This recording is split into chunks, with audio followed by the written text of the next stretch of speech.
Berikut ini rangkuman peristiwa yang terjadi dalam Perang Rusia-Ukraina hari ke-843 pada Sabtu, 15 Juni 2024.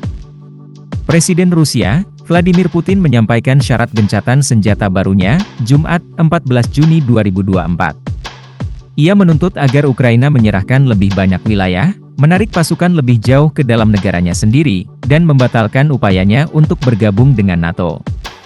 Dengan demikian, Putin bisa mengakhiri perangnya di Ukraina. Selengkapnya, simak peristiwa lainnya dalam artikel ini. Presiden Rusia secara terbuka memperbarui persyaratannya untuk mengakhiri perang di Ukraina untuk pertama kalinya sejak ia melancarkan invasi besar-besaran pada bulan Februari 2022. Akan tetapi, Kiev menganggap persyaratan Putin tidak masuk akal. Presiden Ukraina, Volodymyr Zelensky mengatakan tawaran itu tidak dapat dipercaya. Menurut Zelensky, Putin tidak akan menghentikan serangan militernya bahkan jika tuntutan gencatan senjatanya dipenuhi. Juga di hari yang sama, Putin mengatakan dalam sebuah pidato yang disiarkan di televisi, ada sekitar 700.000 orang Rusia bertempur di Ukraina. Pada bulan Desember, ia menyebutkan angka 617.000 orang ambil bagian dalam operasi tempur. Katanya, dari jumlah tersebut, 244.000 orang telah dimobilisasi. 1. Zelensky tiba di Swiss pada hari Jumat, 14 Juni 2024, menjelang pertemuan puncak perdamaian Ukraina selama 2 hari.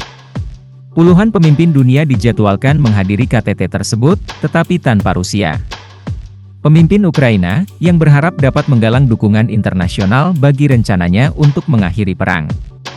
Zelensky mengatakan pembicaraan akan fokus pada keselamatan nuklir, keamanan pangan dan pemulangan tawanan perang dan anak-anak Ukraina yang dibawa ke wilayah yang dikuasai Rusia.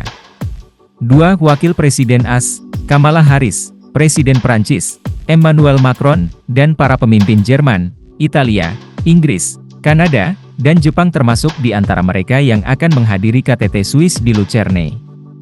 3. Para pemimpin kelompok 7, G7, telah menargetkan peran Tiongkok dalam memberikan bantuan kepada Rusia dalam perangnya melawan Ukraina.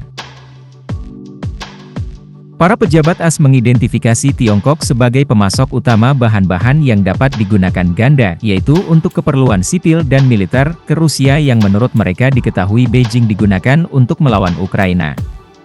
4. Serangan udara Rusia menewaskan 1 orang dan melukai sedikitnya 4 orang di wilayah utara Sumy, Ukraina pada hari Jumat, 14 Juni 2024, kata administrasi militer di sana.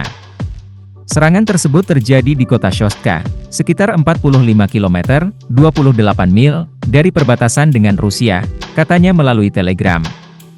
Tidak ada rincian mengenai kerusakan yang terjadi. Serangan itu terjadi ketika Kiev dan Moskow melancarkan puluhan serangan drone dan rudal pada Kamis malam dan Jumat. 5. Serangan Ukraina di wilayah Belgorod, Rusia Selatan, menewaskan 6 orang pada hari Jumat, kata para pejabat. 4 jenazah dikeluarkan dari puing-puing gedung apartemen bertingkat yang terkena tembakan Ukraina di kota perbatasan Shebekino, kata Kementerian Darurat Rusia. 6. Rusia meluncurkan 17 rudal dan hampir 500 drone pada hari Jumat, 14 Juni 2024, kata staf umum Ukraina. Serangan pesawat tak berawak menewaskan seorang pria berusia 54 tahun di wilayah selatan Kherson dan melukai seorang gadis berusia 17 tahun di kota Dnipro di bagian timur, kata otoritas regional. 3 orang terluka dalam serangan pesawat tak berawak di wilayah Sumy Timur dan beberapa rumah rusak di wilayah tetangga Kharkiv. 7. Rusia mengatakan pihaknya telah menembak jatuh 87 drone Ukraina. Sekitar 70 diantaranya menargetkan wilayah selatan Rostov yang menjadi markas besar operasi militernya melawan Ukraina.